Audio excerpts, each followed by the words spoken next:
Muy bien, estamos hablando de estados financieros y en este video en particular vamos a hablar sobre un ejemplo, porque ya hemos visto ejemplos de cómo se pueden hacer los estados financieros, componentes y demás. Sin embargo, vamos a ver un ejemplo práctico y es un ejemplo que, a diferencia de los otros que hemos visto, pues puede ser muy particular para las personas que apenas están comenzando su vida financiera, apenas están comenzando su vida laboral, etc. Entonces, vamos a ver en pantalla rápidamente qué es lo que aparece de este ejemplo. Excelente, ahí podemos observar que aparecen un estado financiero y están los activos de esta persona, que en este caso vendrían siendo cero, es decir, no tiene absolutamente ningún activo. Tiene pasivos, en este caso una tarjeta de crédito por $3.000, tiene unos ingresos también correspondientes a un salario, a un empleo, por $1.500, ese es el total de sus ingresos también, es decir, solamente tiene una única fuente de ingreso y ya sabemos que eso es importante porque no podemos depender de una única fuente de ingreso, pero eso ya lo abordamos más adelante. Y también tiene una serie de gastos, ahí vemos unos gastos de tarjeta de crédito, de la cuota, un gasto también asociado al celular, un gasto asociado a la comida, a la gasolina, y tiene en otros el resto de gastos que normalmente son gastos que son gustos, es decir, gastos que no sabemos en qué nos los estamos gastando, pero sabemos que se van, porque cuando hablamos del flujo de caja, recuerden que tenemos un flujo de caja teórico que casi siempre nos sobra, si es que nos sobra, ¿cierto?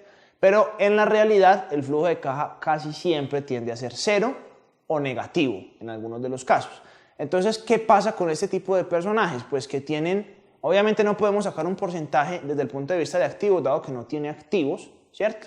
Y por lo tanto pues no podría hacerse la comparación, dado que matemáticamente no es viable sacar el porcentaje.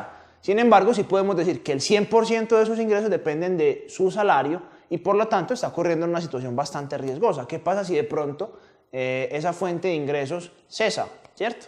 Es un tema que puede pasar y que definitivamente tenemos que estar preparados para. Así que primera recomendación obviamente para este tipo de personas, que este estado financiero es muy normal de una persona que recién está comenzando su vida financiera, porque lo primero que hacen es posiblemente que le otorgan una tarjeta de crédito y sus gastos pues normalmente son gastos de sostenimiento. Incluso es factible que este tipo de personas todavía vivan con sus padres, o sea, todavía no se hayan independizado y por lo tanto pues sus gastos o sus gustos también pueden ser más altos. Tienen un porcentaje muy interesante de optimización, eso lo hablamos también más adelante cuando estemos mirando más profundamente todo lo que tenga que ver con optimización. Pero el caso es que este estado financiero pues tiene obviamente muchísimo por trabajar. Un estado financiero podría ser diferente también en el caso en el que tuviera muchos activos o diferentes pasivos, pero este en particular que estamos observando acá podríamos decir que bueno, necesita más fuentes de ingreso, necesita empezar a construir más activos, obviamente.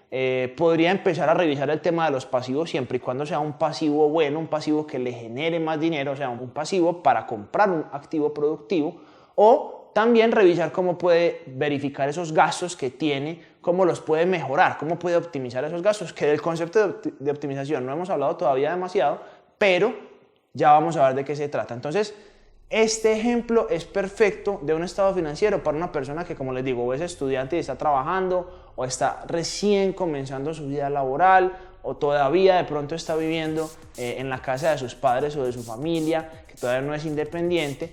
Y eso tiene una ventaja también, pues que todavía no tiene demasiadas responsabilidades financieras y eso le permite disponer de su tiempo más fácil, no está tan atado directamente al trabajo, porque si bien se puede quedar sin trabajo, posiblemente también pueda subsistir sin necesidad de tener ese ingreso del trabajo. Entonces tiene una libertad interesante en ese momento y es algo que se debería de aprovechar. Entonces no todo es bueno, no todo es malo, tiene sus pros y sus contras. Sigan muy pendientes porque estamos entonces hablando de estados financieros y vamos a ver más ejemplos que tengan que ver con este tema.